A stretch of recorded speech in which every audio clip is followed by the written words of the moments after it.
While we all get caught up in the incredible wheel-to-wheel action on the track, one of the biggest fights in Formula One is actually happening behind the scenes.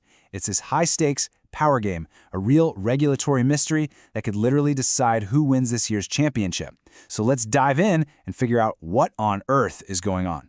So what's this all about? Well, imagine a lottery, but the prize isn't cash, it's pure, raw horsepower. And right now, pretty much every team on the grid is holding its breath, just hoping their number gets called. Okay, so the official name for this whole system is ADUO. It's an acronym, and honestly, it stands for a set of engine rules that are so controversial, the paddock is completely split on how it should even work.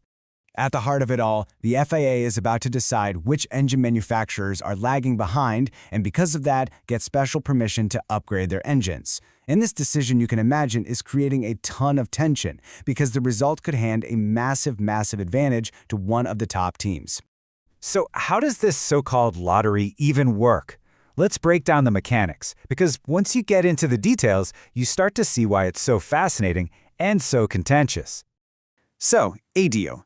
It stands for Additional Development and Upgrade Opportunities. And in theory, the idea is simple, right? It's about keeping the competition close. If one manufacturer builds an engine that's just not up to snuff, this rule is supposed to give them a bit of a helping hand to catch back up. The whole system is based on these thresholds, and the first magic number is 2%. If the FIA says your power unit is more than 2% behind the leader, you get an allowance to make one upgrade for 2026 and another for 2027. So you get help, but it's for the future. But then we get to this number, 4%. Now this is the real jackpot. If you're deemed to be more than 4% off the pace, oh man, the prize gets way bigger. You get 2 upgrades for this season and 2 more for next year. We're talking immediate in-season power boosts. And this lays it out perfectly. It's a tiered system. Fall a little bit behind and you get a hand up for the future. But if you fall a lot behind, well, that's your golden ticket to a mid-season power surge that could completely shuffle the deck right now. But of course, it's not that simple. This is where the story gets really complicated. If you could just look at a speed trap and see who's slowest, there'd be no drama. The problem isn't the rule itself. It's this mystery around how you even measure the performance gap. Yeah, see, the exact formula the FIA uses to figure all this out, it's not public. In fact, the regulations are full of what they actually call deliberate gray areas. They're designed specifically by the FIA to keep the teams on their toes. And here is the absolute craziest part of this whole thing. The FIA is only looking at one tiny piece of the puzzle, the internal combustion engine, the good old ICE. All the other supercritical parts of a modern F1 power unit, the electric motors, the battery, the energy recovery systems, none of that is even part of the calculation. Which just makes you wonder why. Why on earth would the FIA create a system with such a massive, obvious loophole? Why be so vague on purpose? Well, the answer comes down to one word: sandbagging. See, in the crazy competitive world of F1, if the FIA spelled out exactly how they measure performance, teams would immediately start designing their engines to look worse than they really are, just to snag a free upgrade. So this vagueness, it's a defense mechanism. So to see how this all plays out in the real world, let's talk about the team that's right at the center of this whole debate: Ferrari. Their situation is the perfect example of the mess the FIA is in. Ferrari has been very vocal about this. Their team boss, Fred Vasseur, is basically telling everyone that their power unit is way behind Mercedes and that it's costing them a ton of time on the track.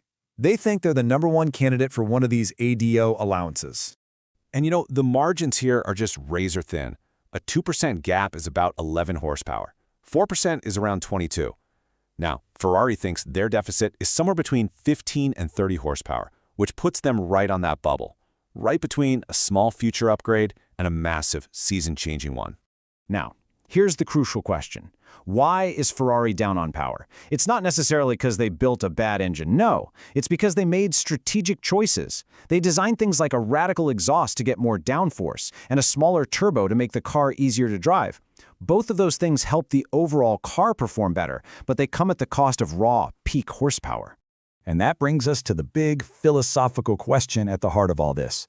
Should a team that knowingly sacrificed engine power to make the rest of their car better be rewarded with a free upgrade? I mean, could this single decision actually decide who becomes champion?